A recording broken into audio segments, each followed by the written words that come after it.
Kami dari kelompok 4G Indralaya, saya Pratama Setiawan dan rekan saya Linda Putri, dan saya Anila Jaspira. Di sini kami akan menonton video dari kelompok kami yang berjudul hormon, antigen, antibodi, vitamin dan mineral. Berikut video dari kami. Selamat menyaksikan. Hormon adalah zat kimia yang bertindak sebagai pembawa pesan yang mengirimkan sinyal dari satu sel ke sel lainnya. Ketika berkaitan dengan sel lain yang menjadi sasaran pesan, hormon dapat mengubah beberapa efek fungsi sel, termasuk pertumbuhan sel, metabolisme, atau fungsi sel lainnya. Vitamin dan mineral memiliki fungsi utama yang sangat penting dalam reaksi enzim. Gugus yang berasal dari molekul organik seperti vitamin disebut dengan koenzim, sedangkan gugus yang berasal dari molekul anorganik seperti mineral disebut kofaktor.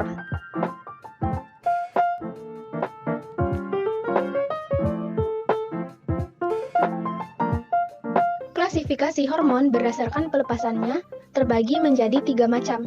Yang pertama yaitu endokrin yang dilepas ke darah dan dibawa ke sel target seluruh tubuh, misalnya insulin. Yang kedua yaitu parakrin yang dilepaskan ke ruang ekstrasel dan berdifusi ke sel target tetangga, misalnya hormon eikosanoid.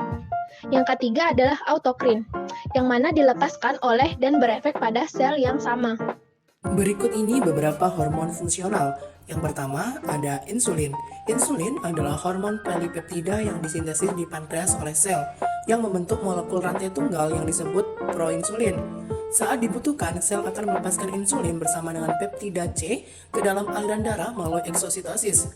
Peran utamanya adalah untuk mengontrol pengambilan glukosa oleh sel-sel hati dan otot dan juga penyimpanan glukosa dalam bentuk glikogen. Yang kedua, ada glukagon.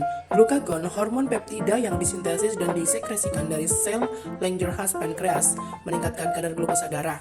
Efeknya berlawanan dengan insulin yang menurunkan kadar glukosa darah. Pankreas melepaskan glukagon ketika kadar gula atau glukosa turun terlalu rendah.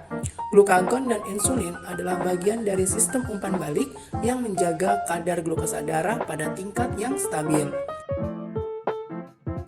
Yang ketiga ada hormon tiroid.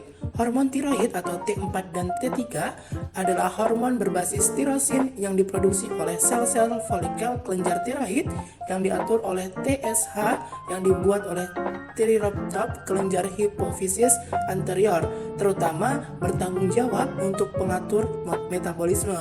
Kekurangan iodio menyebabkan penurunan produksi T3 dan T4, memperbesar jaringan tiroid dan akan menyebabkan penyakit yang dikenal sebagai gondok.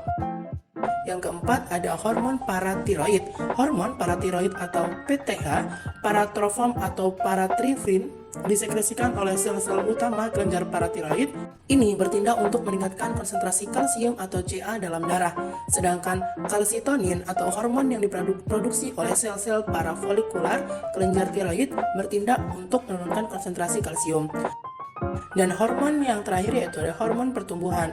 Hormon pertumbuhan GH atau HGH juga dikenal sebagai somatotropin atau somatropin adalah hormon peptida yang merangsang pertumbuhan, reproduksi sel, dan regenerasi pada manusia. Kekurangan hormon ini akan menghasilkan dwarfisme dan kelebihan menyebabkan gigantisme. Selanjutnya, vitamin. Vitamin merupakan molekul organik yang di dalam tubuh mempunyai fungsi yang sangat bervariasi. Fungsi dalam metabolisme yang paling utama adalah sebagai kofaktor. Di dalam tubuh diperlukan dalam jumlah sedikit atau mikronutrien dan biasanya tidak disintesis di dalam tubuh. Jika dapat disintesis, jumlah tidak mencukupi kebutuhan tubuh sehingga harus diperoleh dari makanan. Vitamin berdasarkan hidrofobisitasnya dibagi menjadi 2. Vitamin larut dalam lemak yaitu A, D, E, K, dan vitamin larut dalam air yaitu vitamin B kompleks dan C. Vitamin B merupakan vitamin yang larut dalam air yang berperan penting dalam metabolisme sel. Struktur kimia vitamin B berbeda-beda, biasa disebut sebagai vitamin B kompleks.